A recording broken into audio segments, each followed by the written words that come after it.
para entidades no financieras. Hoy tenemos un grupo muy importante de abogados de la firma Baker McKenzie que nos acompañan.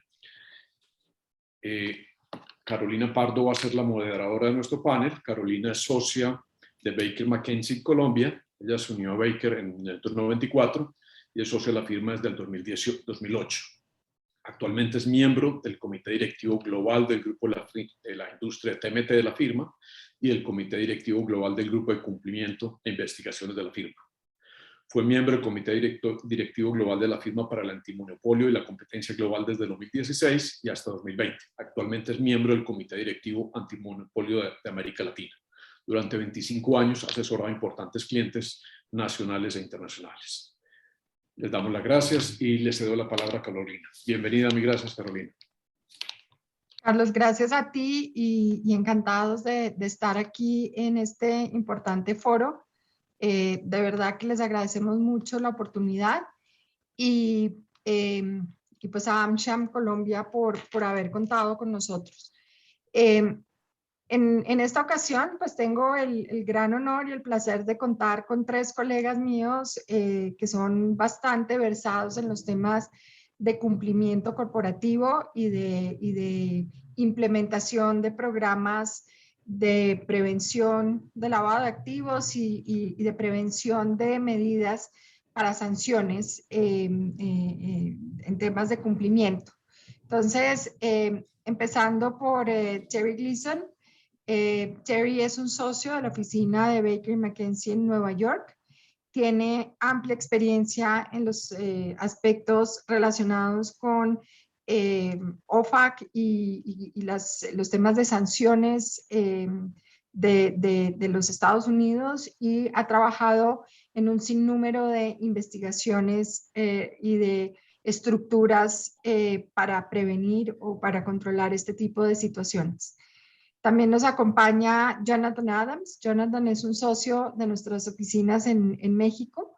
Jonathan es además el director regional de la práctica de cumplimiento e investigaciones en América Latina y ha coordinado innumerables investigaciones internas y ha apoyado a clientes en muchas investigaciones representándolos ante el gobierno pues, del mexicano y en conjunto con el equipo norteamericano ante el gobierno de los Estados Unidos, y también ha participado en iniciativas regionales.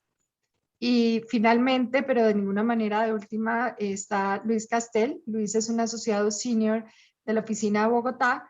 Luis es experto también en los temas de cumplimiento, trabajó en la Superintendencia de Industria y Comercio durante 5 años, fue asesor del Superintendente de Industria y Comercio y trabajó en la División de Colusión en Licitaciones coordinando varias investigaciones desde la Superintendencia.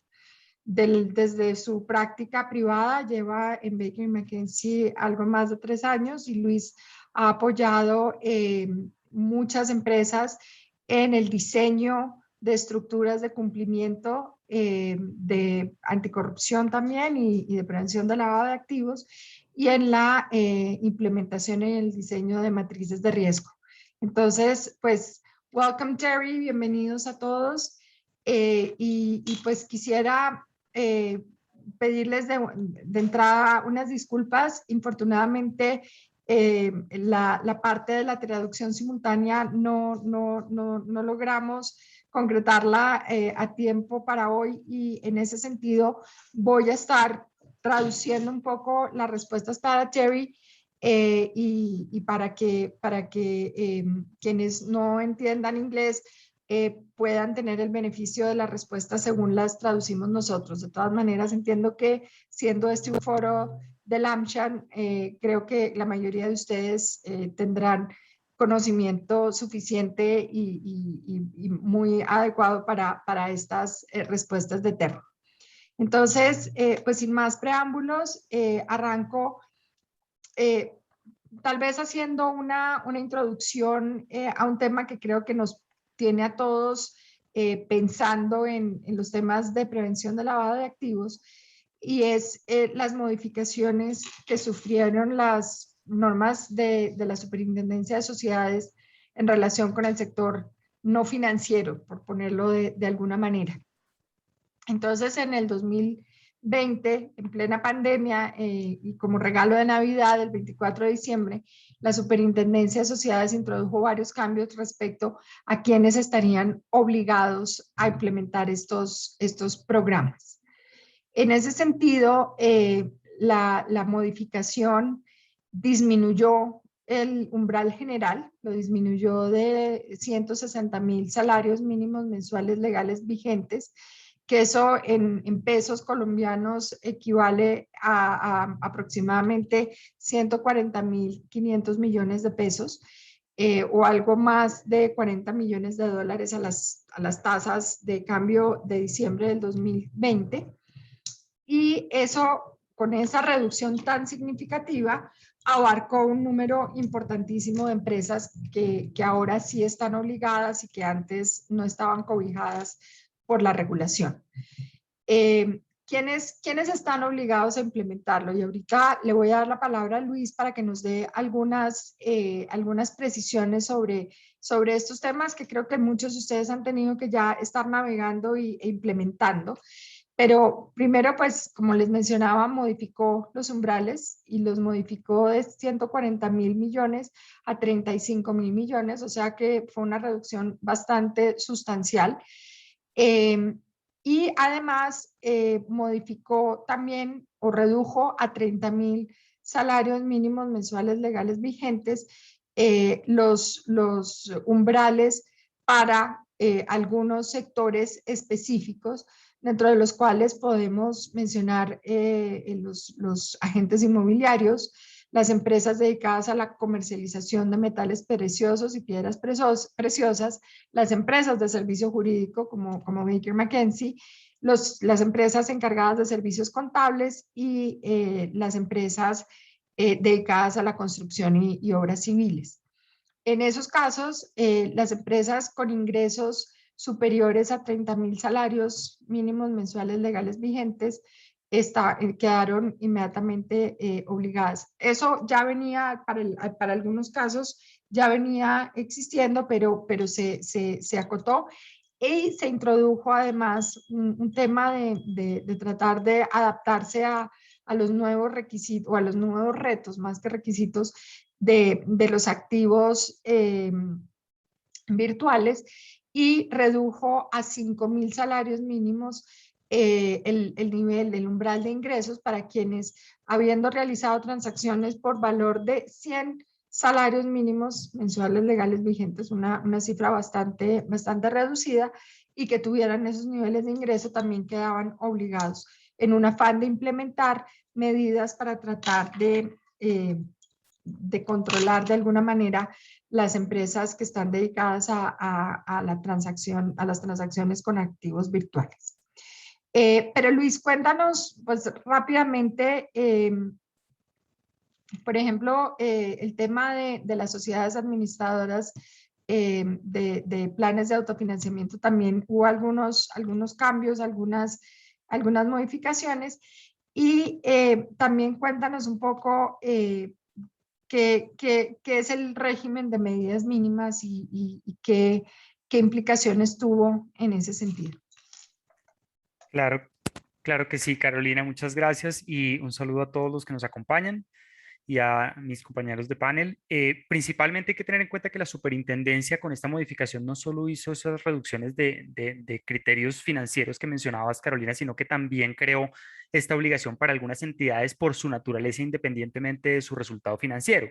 Y ahí introdujo dentro de esta obligación a las sociedades administradoras de planes de autofinanciamiento comercial, las SAPAC, también las sociedades operadoras de libranza que estuvieran vigiladas por esa superintendencia, también las sociedades que llevan a cabo actividades de mercadeo multinivel, fondos ganaderos y también sociedades que realizan actividades de factoring de manera profesional sin que estén vigiladas por la superintendencia financiera, es decir, las que están vigiladas por la superintendencia de sociedades.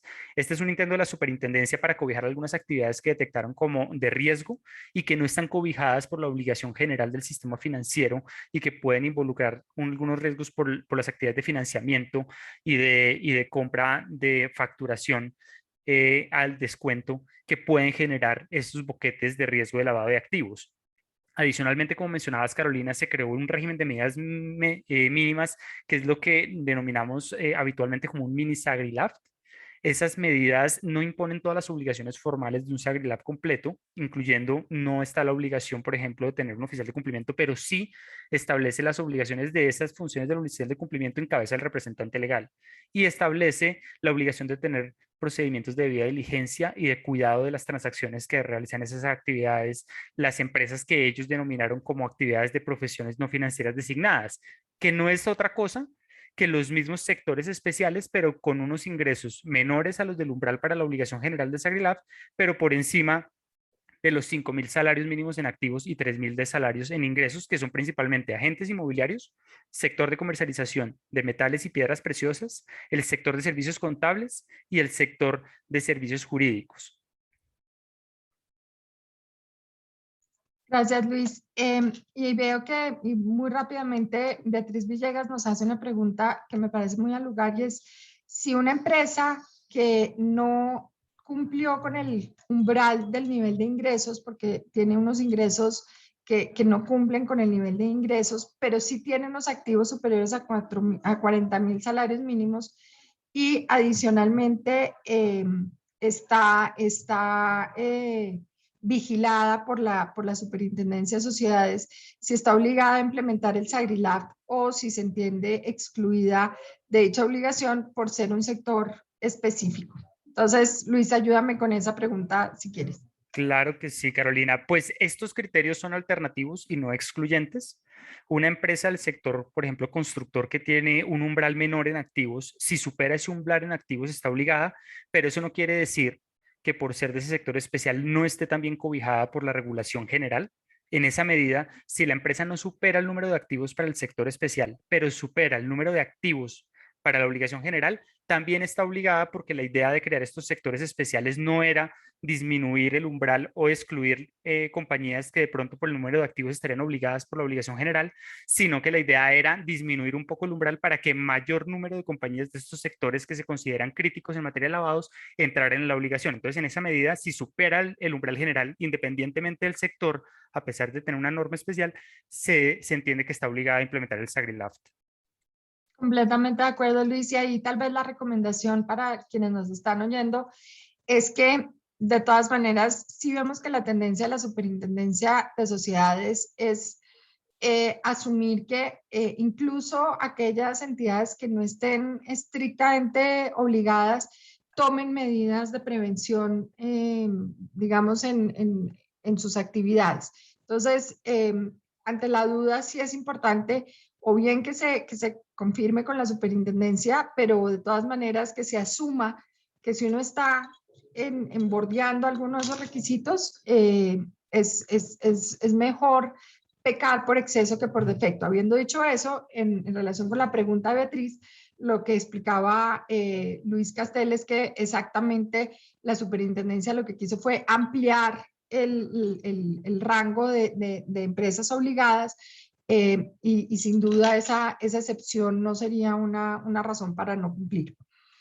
En ese sentido, también quisiera preguntarle a uno de nuestros invitados, a Jonathan Adams, porque México es un país que ha estado como a la par con Colombia e incluso tal vez un par de pasos delante nuestro en estos temas y yo me apoyo mucho en Jonathan y conversamos mucho porque estamos caminando este sendero de alguna manera juntos.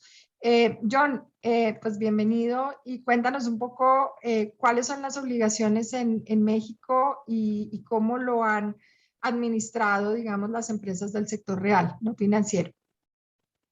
Gracias, Carolina, y gracias, Carlos, también por la invitación y el foro. La experiencia que tenemos en México, y sí creo que somos probablemente los dos países más parecidos, creo, en la región, en varios de estos temas. Es importante, creo, como un punto contextual, recordar, y como Luis lo ha venido mencionando, aludiendo a ello, es que también hay toda una legislación que es para las entidades financieras. Entonces, se nos han acercado en varias ocasiones clientes o potenciales clientes que están como en alguna zona gris, y es importante determinar si está regulada la entidad en México por la Comisión Nacional Bancaria y de Valores, y ahí aplican las reglas para las instituciones financieras que han estado, que han existido desde los 90, y bueno, es importante tener eso siempre presente, porque los países regulan de distinta forma el sector financiero. Desde el 2012, en el 2012 y entró en vigor en el 2013, tenemos la Ley Federal para la Prevención e Identificación de Operaciones con recursos de procedencia ilícita. Entonces, una ley con nombre largo. Deberíamos encontrar una forma de recortar como lo han hecho en Colombia, pero hasta ahora no ha salido nada muy creativo. Le llamamos la ley antilavado, y por eso eso también crea algo de confusión, porque también está la ley antilavado para las instituciones financieras. Y lo que hacemos en México es identificar actividades. Son más o menos 18 actividades, dependiendo de cómo uno las divide. No voy a enumerarlas todas, pero tienen mucho parecido con las categorías en Colombia. Los bienes inmuebles, construcción, desarrollo, transacciones que tienen que ver con bienes inmuebles, los instrumentos de almacenamiento de dinero, y este es un punto muy importante, porque a veces es donde colinda con las instituciones financieras, y servicios profesionales, incluyendo los servicios legales o notariales, recepción de donaciones, servicios relacionados con el comercio exterior, por ejemplo, créditos, préstamos, otro punto que a veces colinda con las instituciones financieras, y varias otras que son bastante intuitivas, relojes, compra y venta, automóviles de mucho valor, etcétera. Pero hay dos tipos de declaración que se tienen que hacer. Uno es el que habitual o profesionalmente participa en una actividad, y para algunas de estas actividades hay umbrales por mes. Si tienes más de determinado valor de transacciones en un mes, te tienes que registrar como participante en las actividades vulnerables, o cualquier transacción arriba de cierto umbral que tenga estas características se tiene que reportar.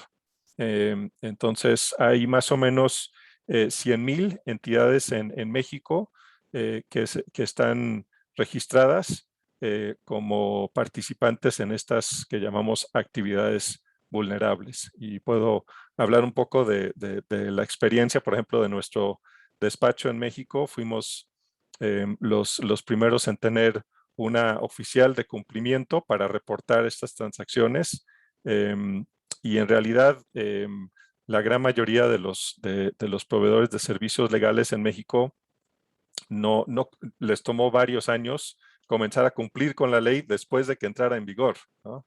Entonces, ha sido un proceso interesante que podemos hablar un poco después de los niveles de cumplimiento de la ley, y la actividad de la unidad de inteligencia financiera.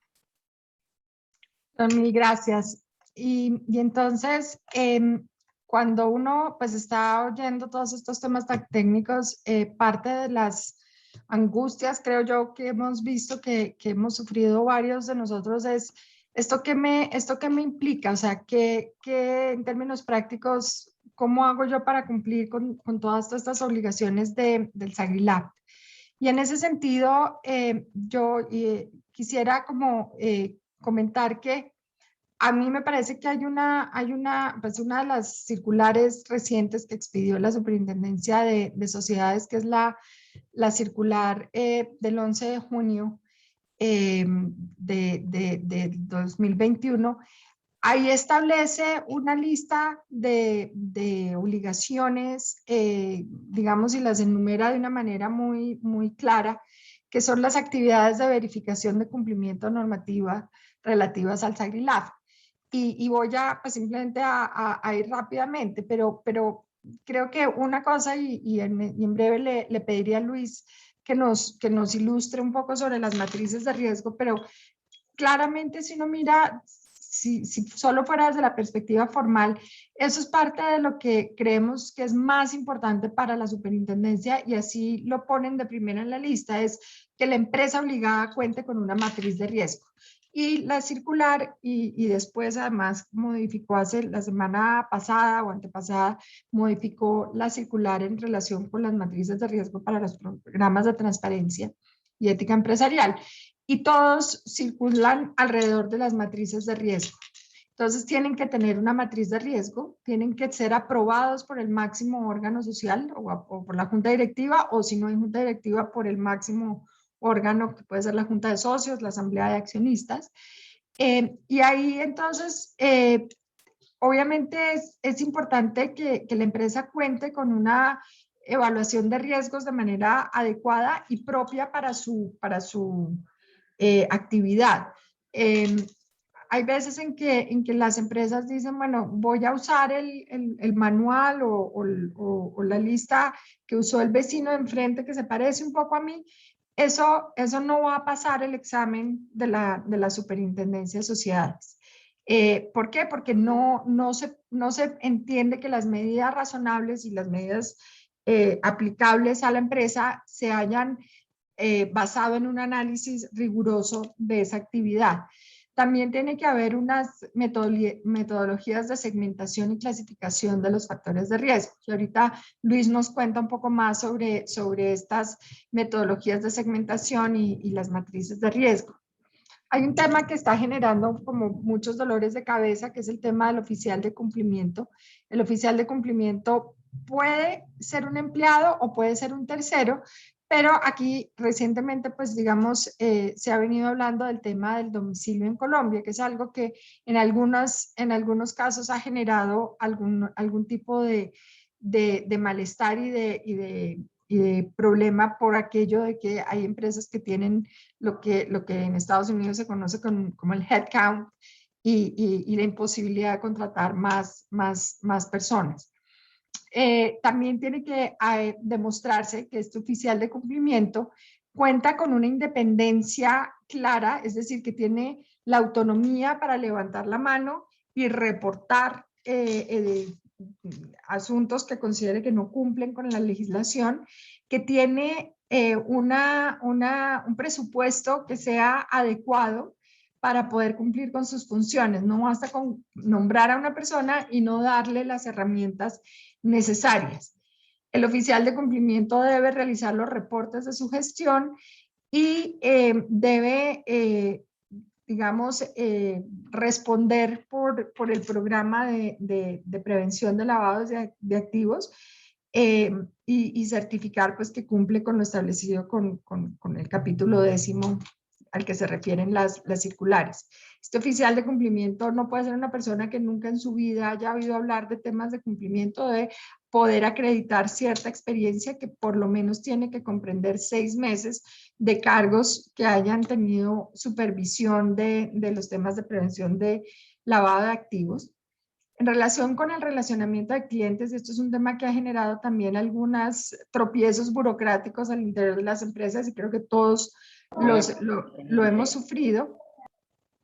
Pasa por realizar los procesos de debida diligencia o Know Your Customer, que es lo que los Estados Unidos ha implementado desde hace muchísimo tiempo en los programas también de transparencia y ética empresarial. Hay que, digamos, registrar cuáles son las medidas razonables cuando yo no conozco cuáles son los beneficiarios reales de los clientes y de los terceros con los cuales yo me relaciono. Debo tener programas de comunicación y de divulgación adecuadas. Debo tener medidas de efectividad y mediciones adecuadas para ver si esto está teniendo éxito, digamos, desde la perspectiva de la implementación. Aquí de pronto le paso la palabra a Jonathan y le pregunto, John, ¿en México tienen algo parecido? ¿Cómo funciona ese tema? Sí, sí es bastante parecido. Las empresas que participan en estas actividades vulnerables de forma habitual o profesional tienen que tener un manual de antilavado. Hay un ejemplo que publica la misma WIF, que es parte de la Secretaría de Hacienda, y que en realidad sí se puede implementar obviamente con los cambios relacionados con el giro de la empresa, con los riesgos que identifica a su interior. Y sí, exactamente obliga a las empresas a determinar con quién está tratando. Nos ha obligado y ha sido muy bueno. Tenemos muchos clientes que son multinacionales y que obviamente tenemos conocimiento de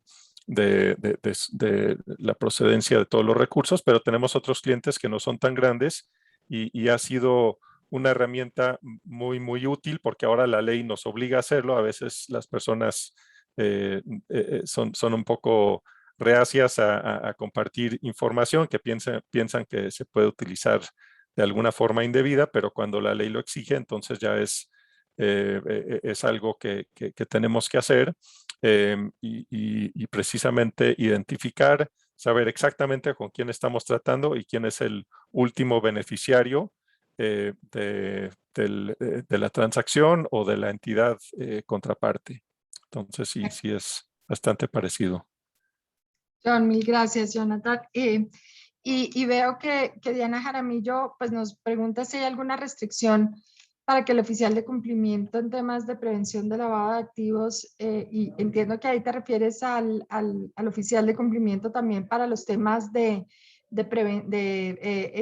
transparencia y ética empresarial. Diana, entiendo que tratas de asimilarlo y que si es recomendable o que si existe alguna restricción. La respuesta es que no existe ninguna restricción para que sea la misma persona, y de hecho puede ser una muy buena práctica, puede ser una manera de empoderar aún más a esta persona.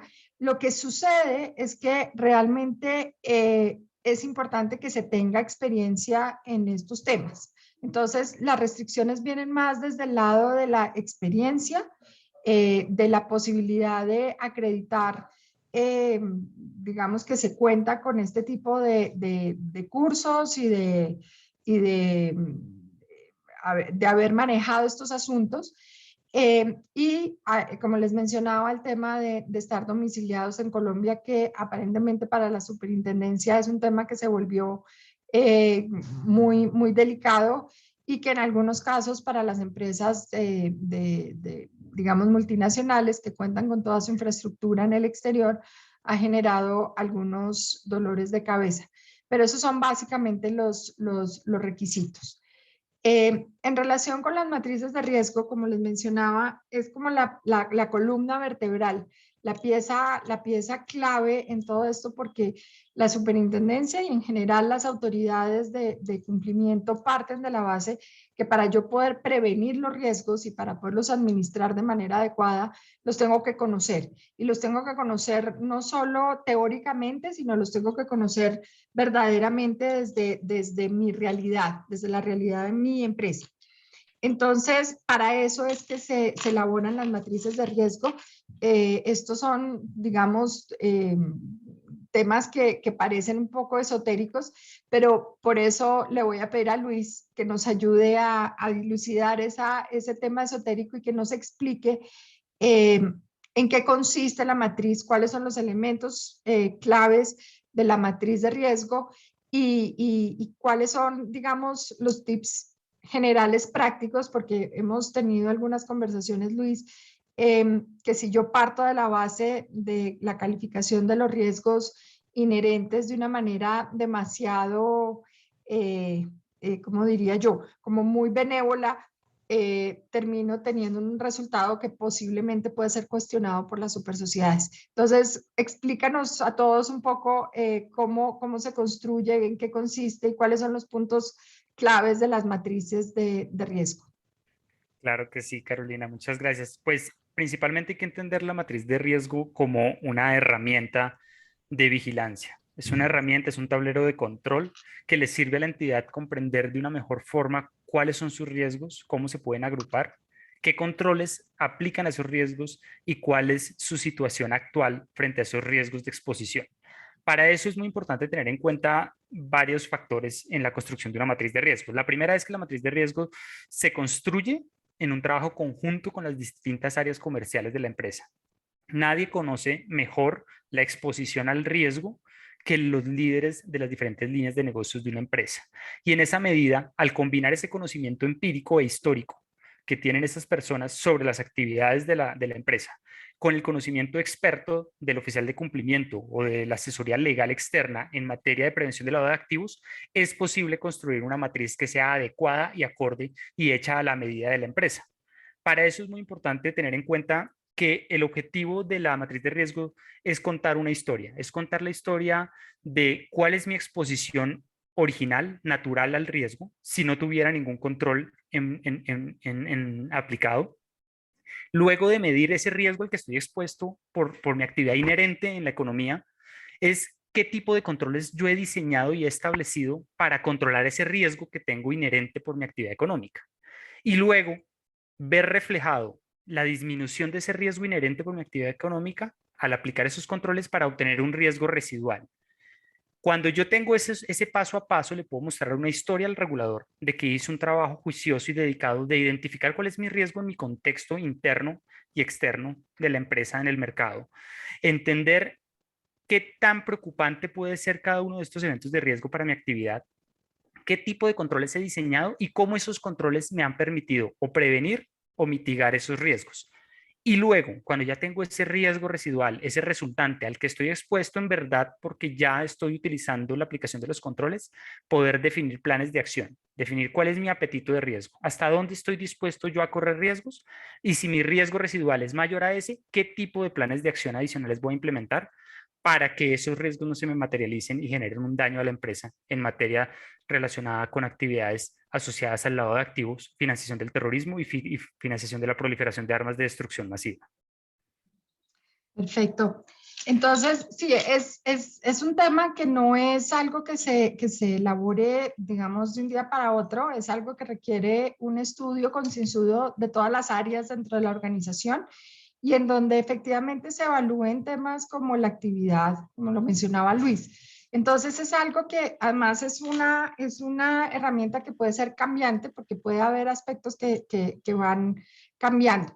Hay un tema que se me olvidó mencionarles en relación con el oficial de cumplimiento y es que evidentemente no puede estar inhabilitado o inhabilitada y no puede haber tenido investigaciones, digamos, por temas de prevención o sanciones de prevención en temas de prevención de lavado de activos. Digamos, es una persona que debe tener, pues, digamos, una hoja de vida intachable y un tema bastante presentable, digámoslo de alguna manera. El otro aspecto que es bastante importante y que yo creo que nos genera a todos algo de inquietud es el tema de listas digamos, de personas que se encuentran en las listas de la OFAC. Perdón, pero antes de saltar a eso, y tal vez John me estaba adelantando, te pregunto si esta explicación que dio Luis también se aplica para México o cómo lo ven ustedes en México y cómo se ha manejado este tema ya desde la implementación. Pues sí, ciertamente la matriz de riesgo debe ser específica para cada negocio y debe estar integrada con el manual antilavado. Y el oficial de cumplimiento tiene que obviamente cumplir con básicamente estas características que mencionas como mínimo, ¿no? Okay. Y ya pasando a lo que te mencionaba más desde la perspectiva del tema de listas y de sanciones, hay un tema y lo hemos hablado muchas veces, es como la interacción de las autoridades, primero al interior de México, de cómo es la interacción de las autoridades penales con las autoridades de la unidad de inteligencia financiera y cómo se manejan esos temas de interacción entre las diferentes autoridades en tu experiencia. Pues en la actualidad no está funcionando de forma óptima. De hecho, el lunes de esta semana, Santiago Nieto, el director de la UIF, se quejó públicamente de que llevan en este año 400 personas investigadas, entidades investigadas, y que consideran que deberían de ser procesadas por las autoridades penales, la FGR, y sencillamente en ninguno de los casos ha sido perseguido el delito. Entonces, actualmente no hay una buena coordinación. Por otro lado, las sanciones administrativas que sí puede implementar la Secretaría de Hacienda son las más importantes, porque ascienden a potencialmente $400,000 por evento, así que pueden ser importantes. En cuanto al delito de lavado de dinero, si bien son 15 años de prisión potencialmente, pero las sanciones son solamente de $30,000. Entonces, no son, obviamente todos en salarios diarios y todo esto, y tenemos una unidad de medida y actualización desde el 2016 que agrega más confusión, pero básicamente convertido a dólares con todo el cálculo.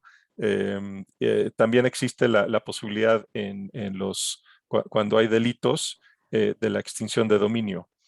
Pero entonces la herramienta principal que ha tenido la UIF es la de bloquear cuentas bancarias, y hasta ahora los datos más recientes son de alrededor de $600 millones que ha bloqueado la unidad de inteligencia financiera, independientemente de lo que haya o no haya hecho la autoridad penal.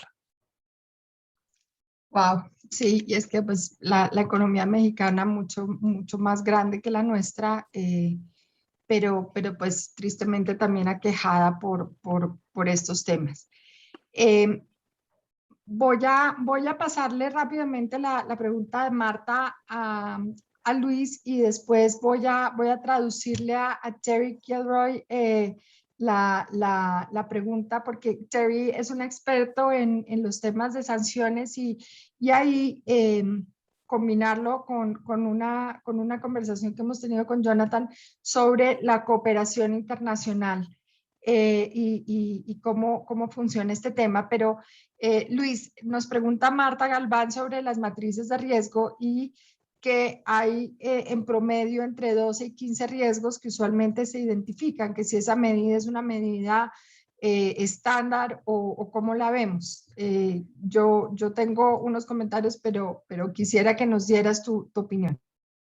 Claro, muchas gracias, Carolina. Pues Marta, como bien lo dices, la matriz de riesgos es una construcción propia de cada entidad de acuerdo a su riesgo inherente, a su actividad comercial, a su contexto.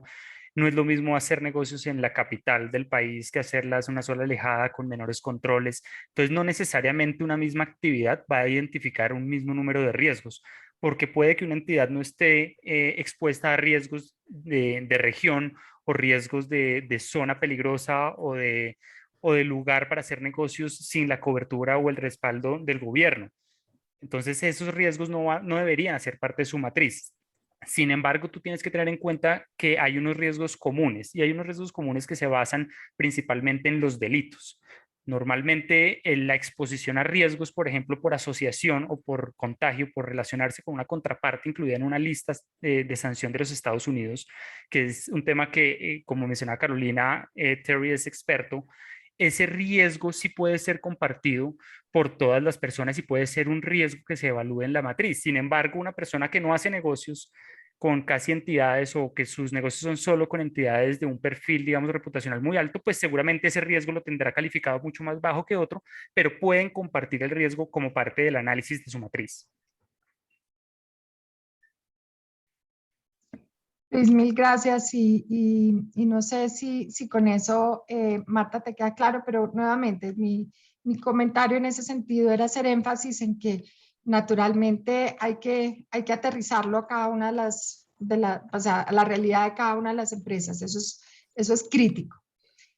Voy a pedirles una disculpa, voy a traducirle a Terry Gilroy, a nuestro experto, la pregunta en relación con temas de cooperación internacional y de aplicación, digamos, de los conceptos de listas restrictivas. En Colombia, las listas restrictivas que tenemos fueron definidas en una sesión, la más reciente.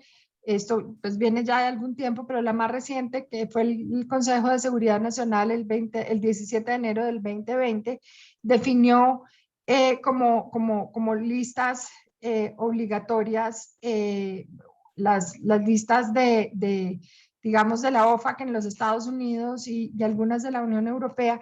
Y por eso es que le hemos pedido a Terry que nos acompañe y nos cuente un poco cuáles son los conceptos que establecen esas listas y el tema de cómo se interactúa a nivel transnacional en este sentido. Entonces, well, Terry, thank you so much for joining us today. I was mentioning to our audience, and don't worry, I think most of them or all of them speak very, very good English. But I was mentioning that Colombia adopted more recently references to the OFAC lists and some of the lists of the EU as reference lists, with one exception, in which they eliminated the reference to the FARC in the lists, given the peace process decisions. But in connection with that, can you expand a little bit about what are the concepts of SDN list and SSI lists, and what are the main concepts there? And also, if after that, Jonathan can also discuss a little bit, being him in Mexico and given the proximity with the US, how does that impact the interaction with the compliance matters? Sure, and thanks, Carolina, and my apologies for not being able to participate in Spanish. So in regards to the lists that OFAC and other U.S. government agencies maintain, I mean, there are a lot of lists out there that companies, banks use to screen customers, counterparties, etc. The primary list that probably most folks have heard of is the SDN list, and this is the list of specially designated nationals and blocked persons. This is the list that's maintained by OFAC. Parties, individuals, entities, and in some cases vessels that are on the SDN list are subject to strict restrictions by U.S. persons from dealing with them. So if a party is on the SDN list, a U.S. person is prohibited under U.S. law from having any dealings with them. And on top of that, US persons that come into possession of property in which one of the individuals or entities on the list has an ownership interest in must block or freeze the property. This happens often in the context of our sort of non-US clients who maybe engage in US dollars and may inadvertently transfer a payment to an SDN in US dollars. Well, the way the financial system works is that US dollar payment actually clears through a US bank, many times right here in New York.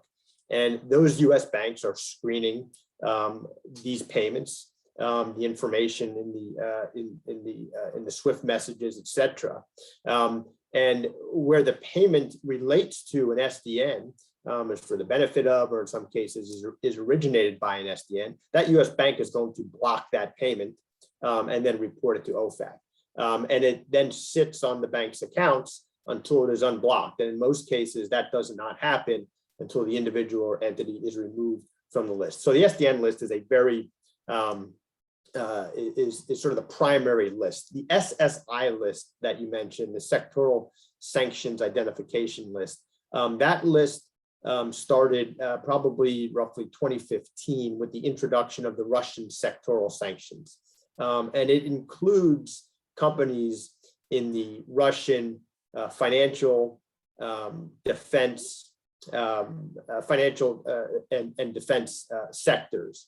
And the restrictions on the parties on the SSI list are in fact very limited.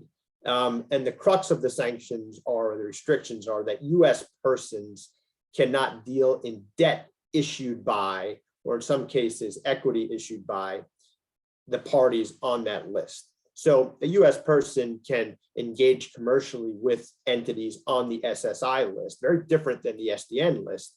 But by operation of how the restrictions work, that US person can't lend them money, they can't extend credit in connection with a commercial transaction. But the fact of being on that list really has the effect of a lot of US banks will stop transactions that involve those parties and scrutinize, ask questions about the transaction to ensure that the payment does not relate to some impermissible extension of credit.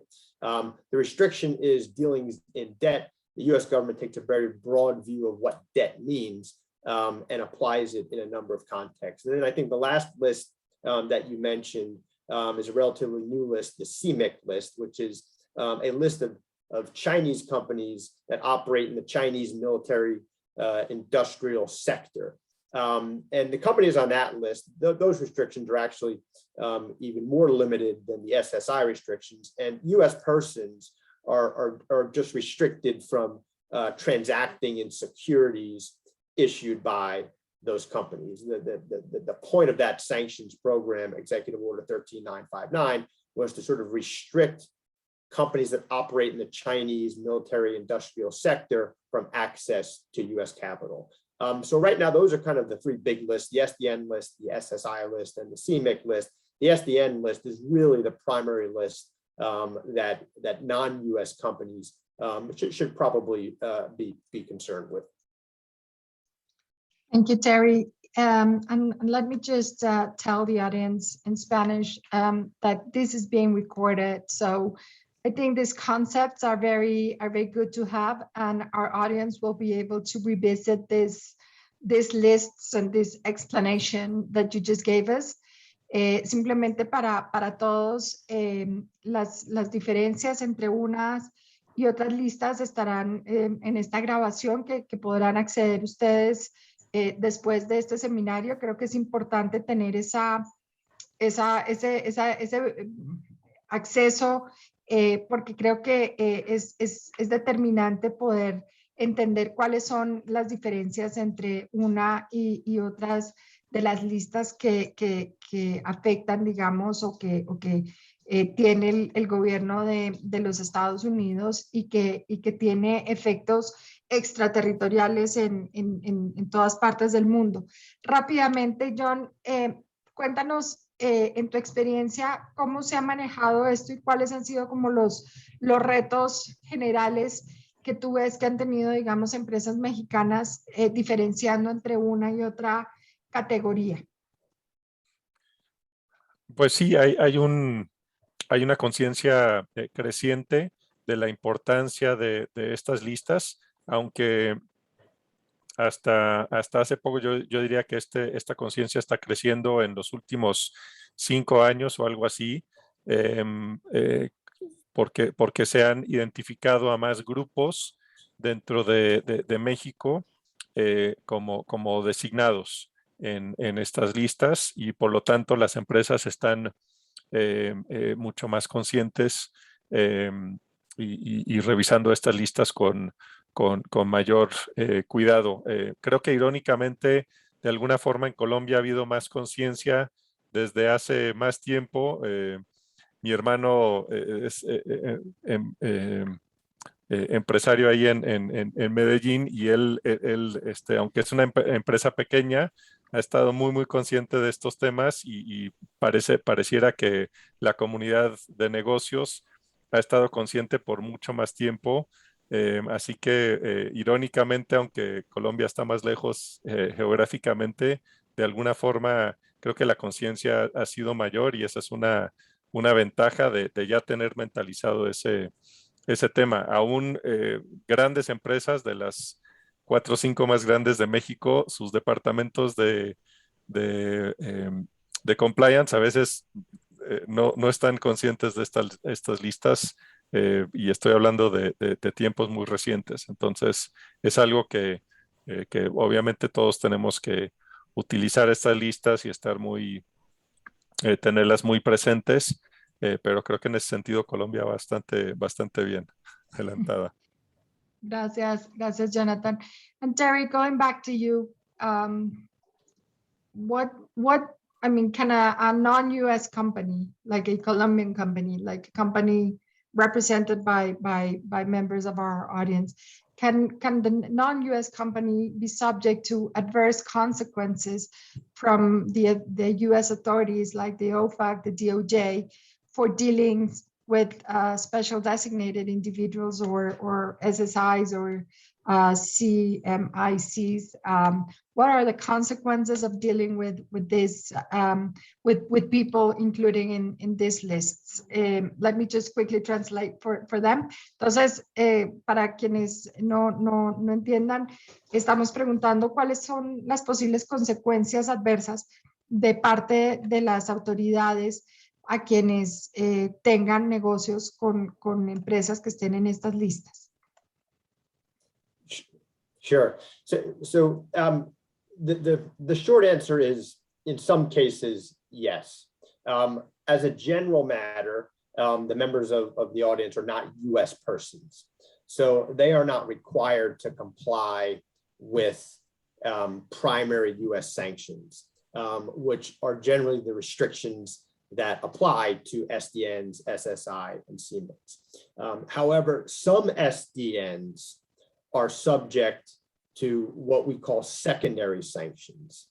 And these are additional measures that the US government has implemented to make sanctions extraterritorial and make and essentially can issue penalties against non-US persons for certain activities with these SDNs. So for example, for certain SDNs that are subject to secondary sanctions, where a non-US person engages in a significant transaction with one of these SDNs that is subject to secondary sanctions, that non-US person can themselves be subject to some sanction by the US government. In many cases, the sanctions against the non-US persons are limitations on access to the US financial system, prohibitions by US banks from lending money to those non-US persons.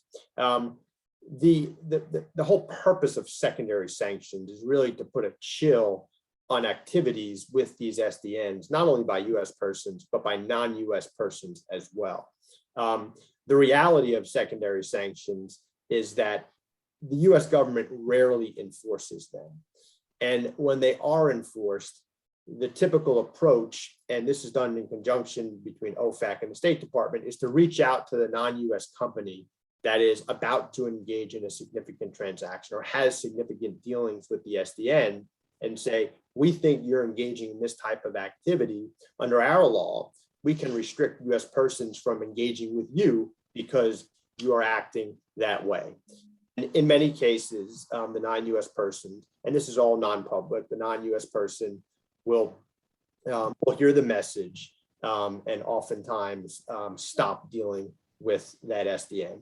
The other way that non-US persons can get in trouble for dealings with SDNs is if they cause a US person to violate US sanctions in connection with the non-US person dealing with an SDN. So for we talked about US dollar payments. If a non-US person sends funds to an SDN, US dollar funds, and a US bank processes that payment, that non-US person under US law can be penalized for causing that US bank to violate US sanctions, because by processing that payment, that's illegal under US law because an SDN has an interest in that payment.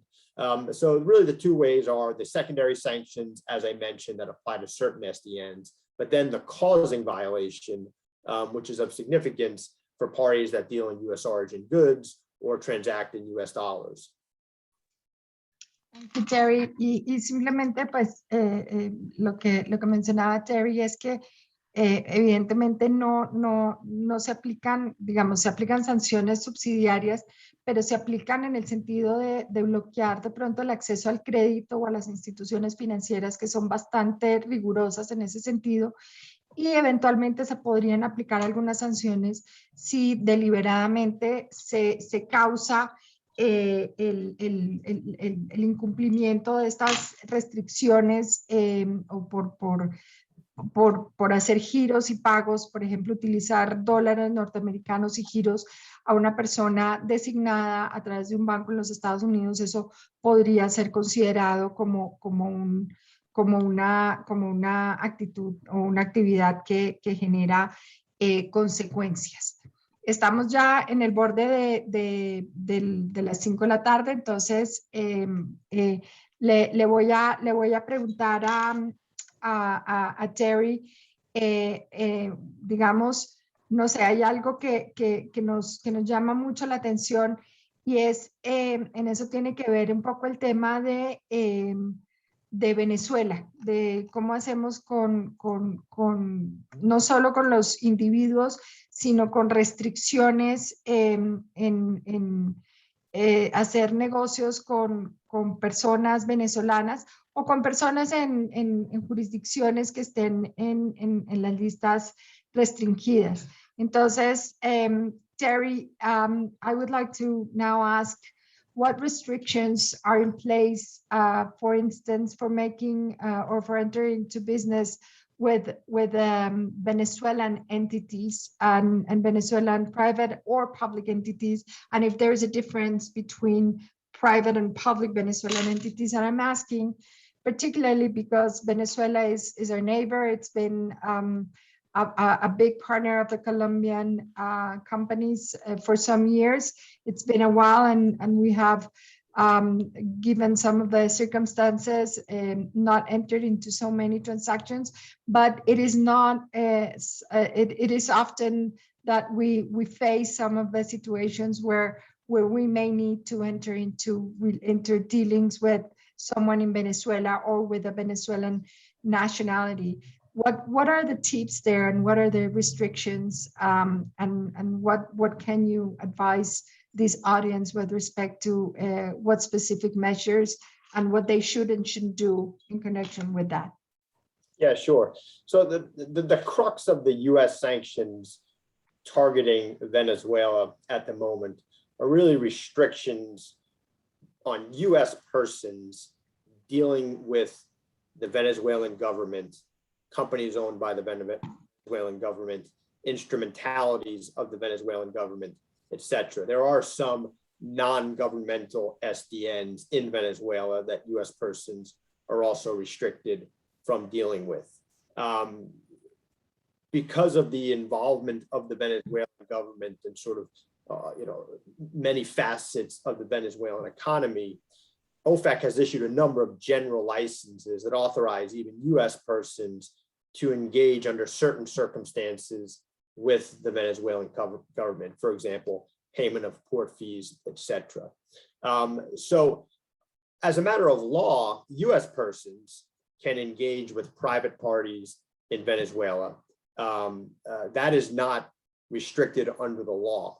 The reality is that it's very difficult for a US person to do that in light of the fact that in engaging with a private party in Venezuela, you'll oftentimes have some contact with the government in some context. And that would be problematic under US law. For non-US persons, as a general matter, the Venezuelan sanctions are not extraterritorial, with some extent, with one caveat, and that is that the authority under which the Venezuelan government was designated contains a provision that authorizes OFAC to sanction parties that provide material assistance to or support to the government, instrumentalities of the government, state-owned companies. So there is some risk for non-US companies who may engage with or have commercial dealings with governmental entities in Venezuela, that the US government could invoke that sort of material assistance provision. But the reality is that unless that engagement relates to the activities that caused the Venezuelan government to be designated in the first instance, it would be very rare for the US government to take an action in dealings between, legitimate business dealings that may involve a Venezuelan state-owned company. I think the real risk is the involvement of US persons in business dealings between non-US persons and the Venezuelan government. And again, I go back to the US dollars. Very important that if you're engaged with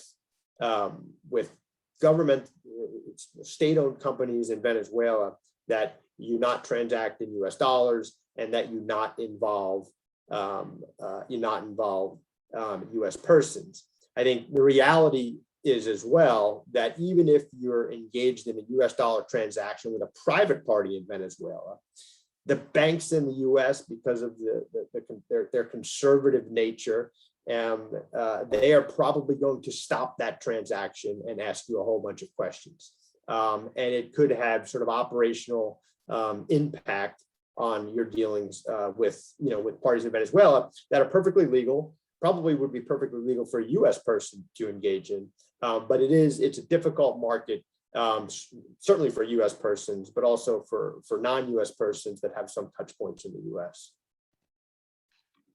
Thank you, Terry, very much. And with respect to that, I would like to ask both you and Jonathan, perhaps to explain in your experience, what about international cooperation of authorities? And I think that's relevant in what you were saying, because I think there are areas of risk that that companies are not necessarily aware of.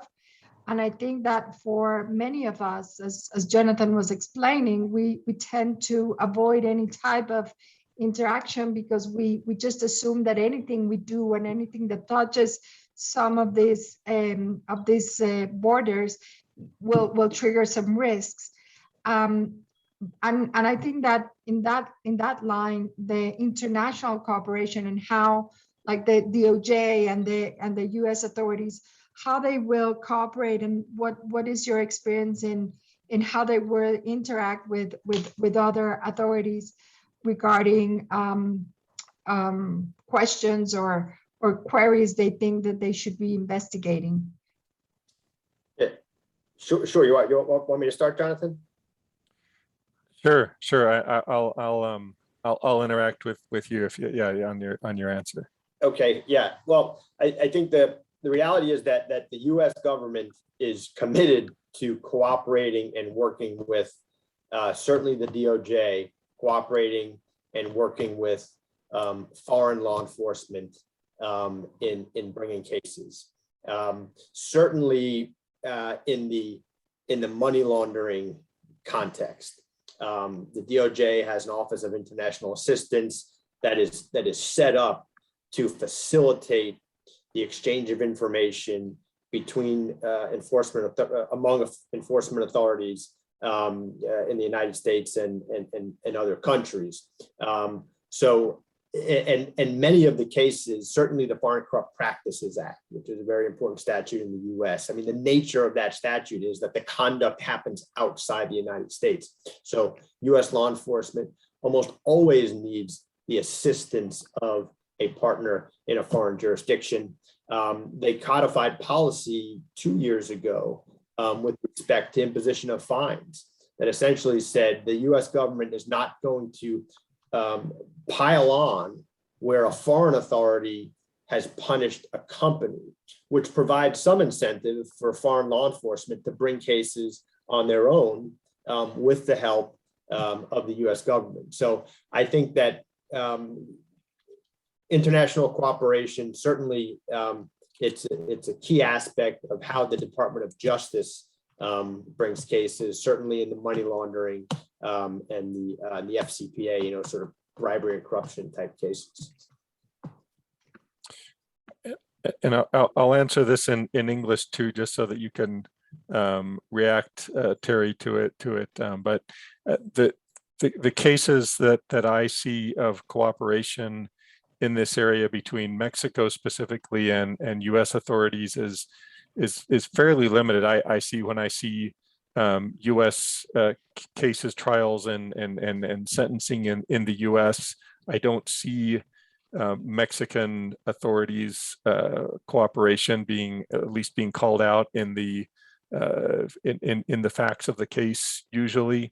And I would note that the head of our WIF here in Financial Intelligence Unit here in Mexico is currently the head of the Egmont Committee. So he's very involved in these issues, at least from a political standpoint. And I think the other issue that we need to be aware of here is the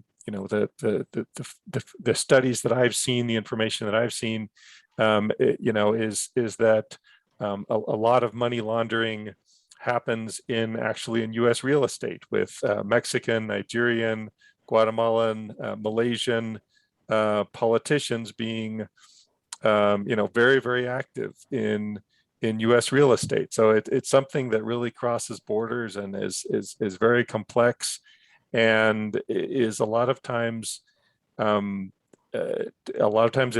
the elites in each of the countries, including the United States, in these activities. Yeah, I think that's right. I mean, look, most of the big money laundering cases that have been brought in the U.S. over the last several years involve the movement of assets from jurisdictions outside the United States into the United States. In many cases, a lot of these cases start as FCPA cases, but the government may not be able to marshal the evidence they need to bring an FCPA claim, but they do have evidence of US dollars flowing into the United States and can sort of pivot to a 1956 or 1957 claim.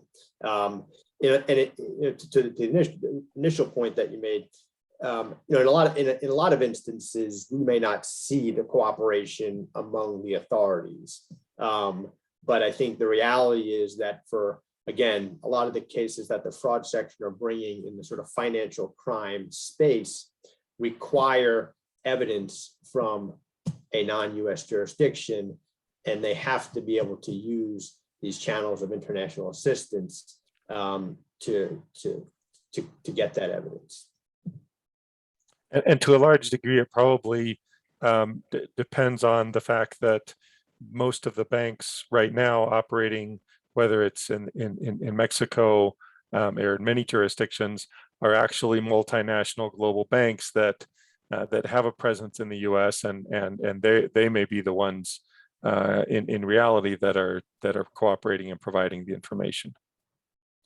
Yeah, that's exactly right, especially where there are a lot of non-US banks that have maybe a single branch in New York, largely for the purpose of facilitating their US dollar business. And that branch in New York is it's a gold mine for information about US dollar activity, because every single transaction that their customers engage in US dollars is flowing through that branch. And on that, and I know you have referred to this, Terry, that the connecting factor can also be just merely the US currency. Is that something that I believe that it's important to highlight, if that is the case? Yeah, I think that's right, Carolina, because I think a lot of folks maybe don't realize that when they engage in a US dollar transaction, and understandably not to realize this, that when they engage in a US dollar transaction from their US dollar denominated account in Colombia, for example, in 99% of the cases, the payment that payment again is routed through the US. That brings in US jurisdiction. I was talking about sanctions jurisdiction earlier, and that's a bit of a trap, but also for a number of other US statutes, the US anti-money laundering statutes, 18 U.S.C. 1956, the FCPA, implications under the FCPA where parties engage in US dollar transactions. So it's a huge source of jurisdiction for US enforcement authorities in bringing cases where they have that activity as part of the fact pattern. Thank you. And there's perhaps a question that is more for you, Terry, although I will try to answer from my perspective, but of course we'll appreciate the comments from Jonathan and Luis as well. But one of our attendees asks, what is the extent of the consultation that one has to make in the lists? Can I just rely on the name of the company and the name of the legal representative, or do I have to go further into the query? So I will let you answer, and perhaps I can volunteer our comments, Luis, after from our perspective in Colombia, and I will invite also John to jump in with his views after Terry. Yeah, sure. I mean, so from a US perspective, in terms of screening, the regulatory expectation is that parties take a risk-based approach. But the reality is that under US sanctions laws, so SDNs, the restrictions on it applicable to an SDN not only applies to parties that are on the list, but they also apply to parties that are 50% or more owned by parties on the list.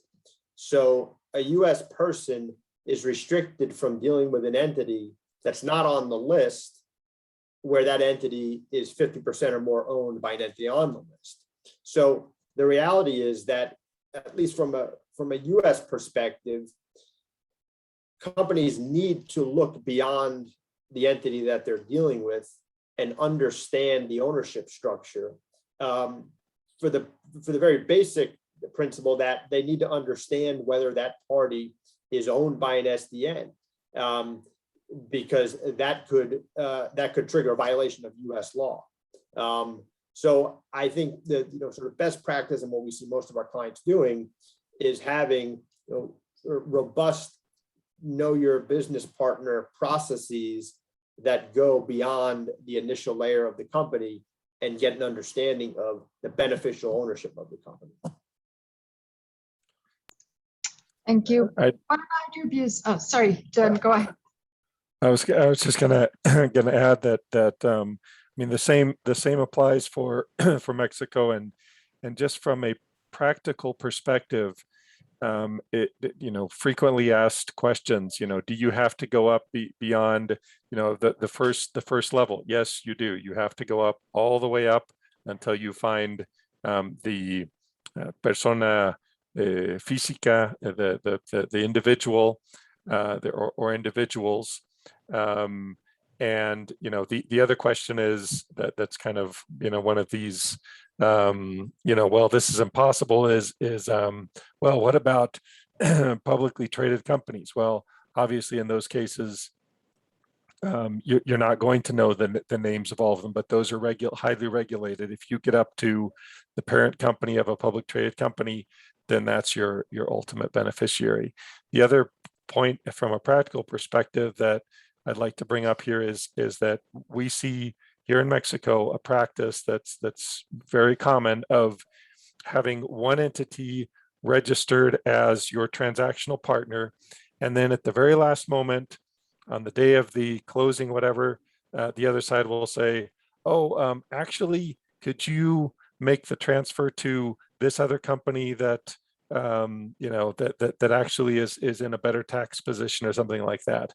And so, it's easy to get surprised by these situations. So it's important to make clear to the counterpart that you're dealing with, look, if you tell me that this is the party that we're going to be having the transaction with, that's the party we're going to be having the transaction with. It's not some other company that you come up with at the last moment.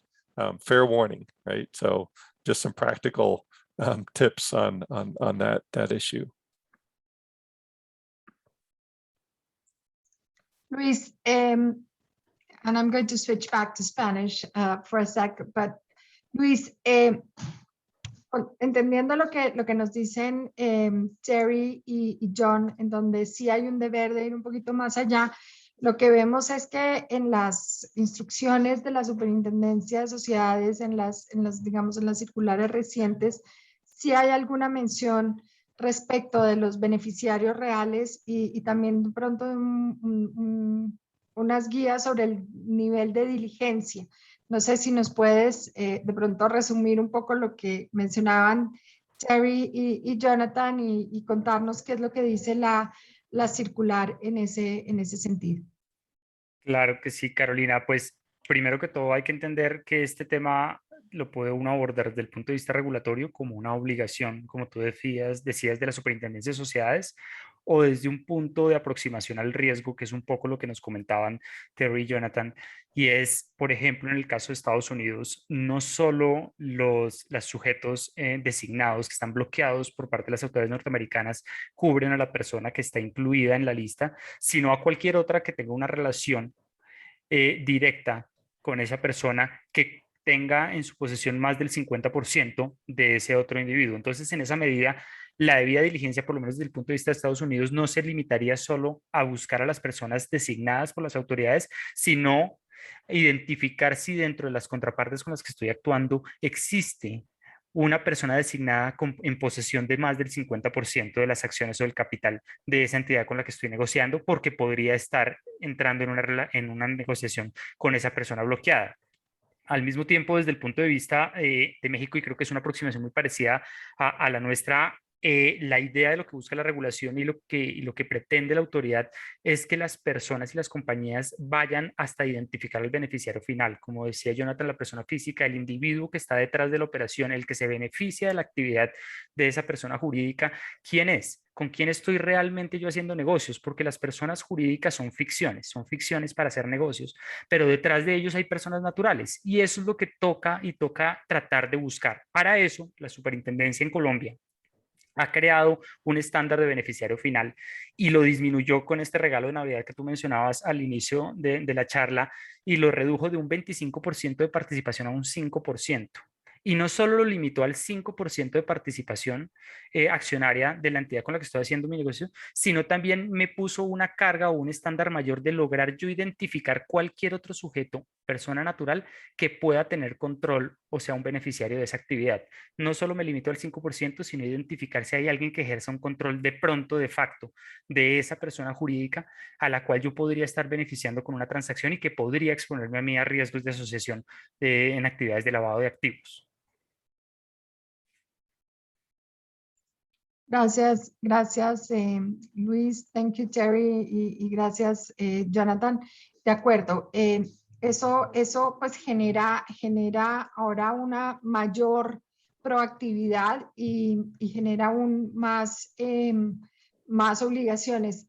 Jonathan mencionaba en relación con las empresas que cotizan en bolsa de valores que existen de pronto ciertas excepciones, y de hecho la circular menciona eso como una de las excepciones para tener en cuenta respecto de la obligación de conocer al beneficiario real, precisamente por lo cambiante que es el control y la propiedad en estas empresas que cotizan en bolsa de valores, particularmente las que cotizan en bolsas grandes y muy dinámicas. Y ahí lo que establece la norma y la obligación es mostrar una debida diligencia y haber implementado medidas que expliquen que se llegó hasta donde se pudo llegar para tratar de conocer el beneficiario real y dar las explicaciones de por qué no se pudo obtener más información de la que se tiene en los registros. El ejemplo de las empresas que cotizan en bolsa es un ejemplo clarísimo, pues porque evidentemente es un target cambiante y moviente, y entonces es muy difícil, pero va a haber otras circunstancias en donde no es tan fácil y no va a ser tan sencillo y que no cotizan necesariamente en bolsa. Y eso no necesariamente es una espada de Damocles y decir, ahí entonces no podemos contratar con esta empresa, pero sí hay que demostrar el grado de diligencia, hay que mostrar que se hizo absolutamente todo lo que se pudo y documentar esto de la mejor manera. Entonces, Terry nos estuvo explicando sobre cómo realmente el control es más a través de las entidades financieras y de tratar de capturar a las entidades financieras que están en los Estados Unidos y que tienen sucursales en los Estados Unidos como una medida para pedirles la información que las autoridades necesitan antes incluso de apelar tal vez a mecanismos de cooperación internacional. Pero digamos que este es un tema que nos pareció de la mayor importancia y que creemos que es importante que se siga revisando porque sin duda el movimiento de divisas para los temas de prevención de lavado de activos es algo que hay que estar siguiendo y que estar rastreando. En ese sentido, Cristian Arias nos pregunta ¿qué hacer para una empresa del sector minero pequeña que por su nivel de ingresos o de activos no está obligada a implementar el sistema de prevención, el SAGRI-LAFT, pero que entonces los bancos para poder hacer negocios con ellos sí les piden algunas medidas y les piden haber implementado un sistema cuando ellos no lo tienen que hacer? ¿Qué recomendaciones les damos en ese sentido, Luis? Bueno, primero que todo, hay que aclarar que mientras no exista una obligación regulatoria, no hay un riesgo regulatorio sancionatorio. Sin embargo, el tema de cumplimiento corporativo, ya sea en lavado de activos o de prevención de soborno transnacional y corrupción, se ha vuelto también un sello de garantía, un sello de garantía para hacer negocios entre particulares. Y una política que puede tener un banco, como la puede tener una empresa del sector privado, es solo hacer negocios con empresas que tengan mecanismos eficientes de prevención de lavado de activos para evitar algún riesgo de contagio. Entonces ellos tienen la libertad contractual de exigir esto, y si una persona quiere contratar con ellos tendría que implementar lo que ellos piden. Sin embargo, entiendo que es muy difícil y costoso a veces implementar un sistema robusto como el que exige la regulación. Pero en esos casos creo que uno puede buscar puntos medios y hacer una aplicación eficiente de los recursos. Una medida principal y clara es tener procesos objetivos y escritos, definir claros los procesos de contratación, de compra, de venta, de canales de distribución. Esos procesos, cuando se objetivizan y se crean controles objetivos y escritos, permiten demostrar trazabilidad, permiten demostrar debida diligencia, permiten demostrar un cierto control sobre las transacciones. El segundo elemento, que no es muy costoso, es contratar un servicio de revisión en listas. Esto es clave, y si bien las listas, digamos, incluyen solo sujetos que actualmente se conoce de riesgos asociados al lavado de activos y terrorismo, también es cierto que uno no puede anticiparse el futuro como para saber quién puede estar metido en estos negocios y tener la certeza hasta tanto no está registrado en una de estas listas o ha sido revelado por las autoridades competentes. Entonces, el tener unos sistemas escritos y procedimientos claros, el tener un control y conocimiento de contrapartes a través de listas, al menos. Y por último, montar o diseñar de alguna forma un seguimiento a las transacciones que yo llevo para poder identificar cuando una transacción con una contraparte específica se me sale de lo común y puedo yo empezar a sospechar de una actividad inusual que pueda llegar a ser algo sospechoso en materia de lavado de activos. Con esos tres elementos ya puedo construir yo un sistema que puede dejar tranquilo a mi contraparte en el sector privado sobre tener controles adecuados para prevenir este riesgo.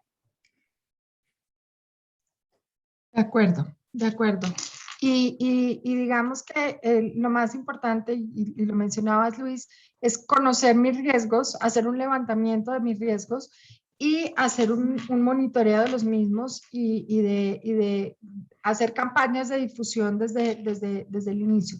La negociación con los bancos puede ser un poco compleja en la medida en que el tema se vuelve ya más contractual y de negociación.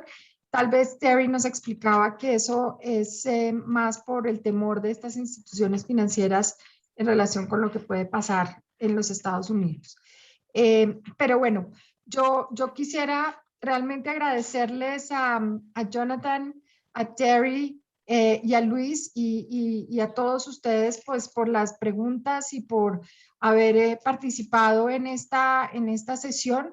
Estos son temas que van a seguirse moviendo. Colombia está comprometido. Nosotros en la superintendencia yo creo que está muy orgullosa porque en el ranking global de las jurisdicciones y de cómo implementan medidas de prevención de lavado de activos, el año pasado Colombia quedó rankeado incluso por encima de Canadá y de Suiza. Yo ya llevo repitiendo esto bastante, pero creo que es bastante impresionante que un país como Colombia, que ha estado en la mira por temas de prevención de lavado, haya estado, digamos, escalando en estos rankings de esa manera. Y bueno, esto es un abrebocas para muchos temas que se generan en este sentido. Vemos pues que hay muchos tips, pero creo que es importante lo que les mencionaba Terry, que no es un no rotundo para todo y que hay maneras de tomar medidas y de poder navegar algunos de estos temas aun cuando estamos negociando, por ejemplo, con entidades en Venezuela. Entonces, pues nada, como les mencionaba, esto queda grabado y les agradecemos nuevamente. Carlos, muchas gracias a ustedes por la invitación y pues a todos por la participación. Carolina, muchas gracias. No, muy interesante las perspectivas y sus experiencias que nos compartieron Terry y Jonathan en el caso de México y a su vez también esas recomendaciones que tanto tú como Luis nos hicieron bien interesantes para este tema regulatorio que tiene sus riesgos y que hay que saberlo manejar. Mil gracias a todos los que nos acompañaron hoy y a Baker McKenzie, muy agradecido. Buena tarde. Gracias, hasta luego. Muchas gracias. Luego, muchas gracias. Gracias, hasta luego. Yes. Hasta luego.